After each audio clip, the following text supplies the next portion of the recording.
are people in this country who not only do not like African Americans, but they despise black men. There is a war on black boys in this country. Cops were either acquitted or not brought to trial at all, renewing the national debate about how the justice system handles cases like these, and stoking long simmering tensions between police and the communities they serve. We all know, and this is the ugly truth, we all know that racial profiling happens, and we also know as a result we're experiencing the disparities that we have in our criminal justice system.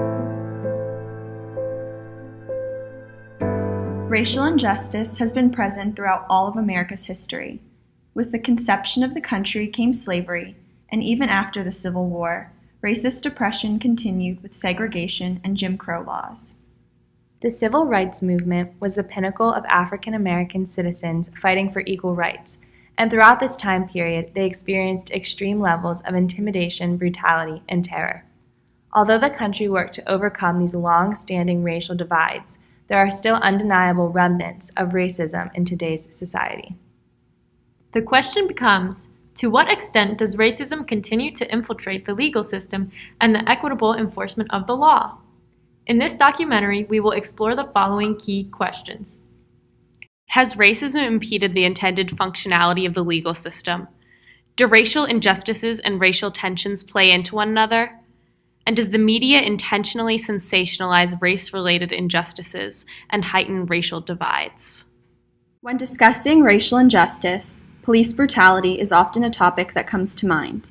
And with the discussion of police brutality comes shocking statistics, such as the fact that blacks are 2.5 times as likely as white Americans to be shot and killed by police officers, as reported by the Washington Post, or the fact that black people were 25% of those killed by police officers in 2017, while only constituting 13% of the total United States population, according to mappingpoliceviolence.org. And when you look at the way a system is structured, or a way a kind of sector of society operates on the whole, you see racist outcomes, where people of color are disproportionately punished, people of color are disproportionately victimized, people of color are disproportionately abused. Sadly, this form of injustice is not a modern trend. Although police brutality has existed since the late 19th century, let's look at one of the most controversial cases in American history, the beating of Rodney King.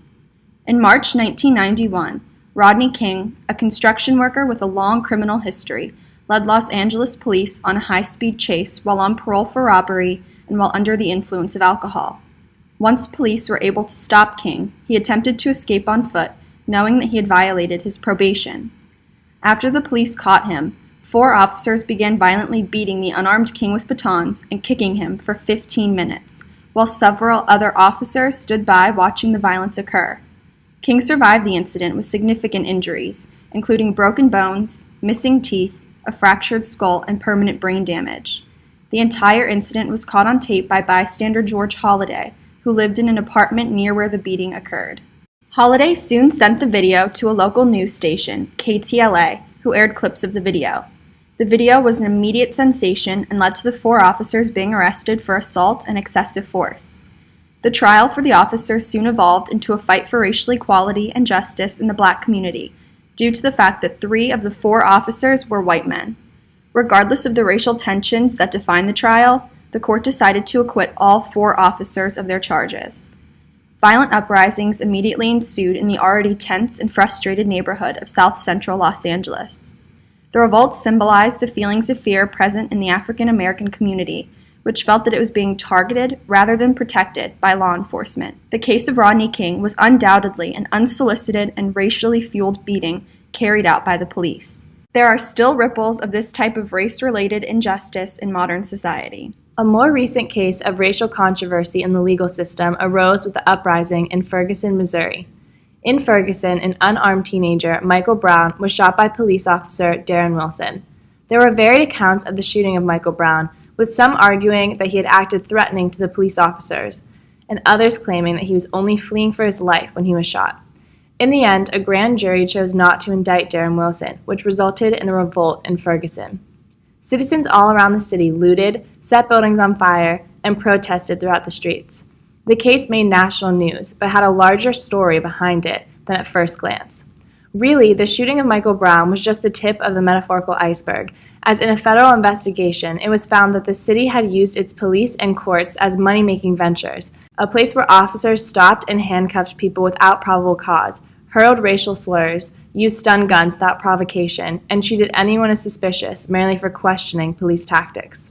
Another unsettling fact, in the predominantly black neighborhood, only 4 out of 53 police officers were black, meaning that about 92% of police officers were white in an area largely populated by African Americans. I think it wouldn't have reached that level of intense protest or violence if there was not already a history of people being angry. It's really what the government, the local and county governments were doing to residents, and targeting the most vulnerable sections of the general population. In the case of Ferguson, it is very interesting to observe that the shooting of Michael Brown was what it took in order to expose the manipulation and control of the city's racist police department.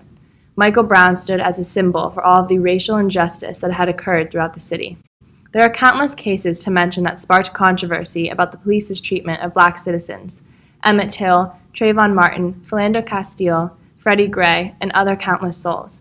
These stories serve to offer sentiments that are still felt today by the black community, who are still being targeted by officers with poor training and possibly racist motives. And another problem? The New York Times reports that out of 15 black lives that were ended in confrontations with the police, only 3 officers were convicted.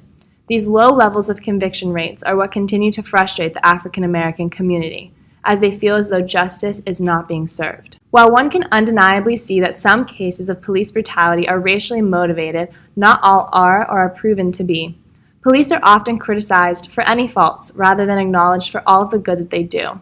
It would be rare to see the nightly news feature a story of police men and women helping someone restart their car, offering help to a lost woman on the streets, or smiling kindly as they guard the crosswalk for little kids on their way to school.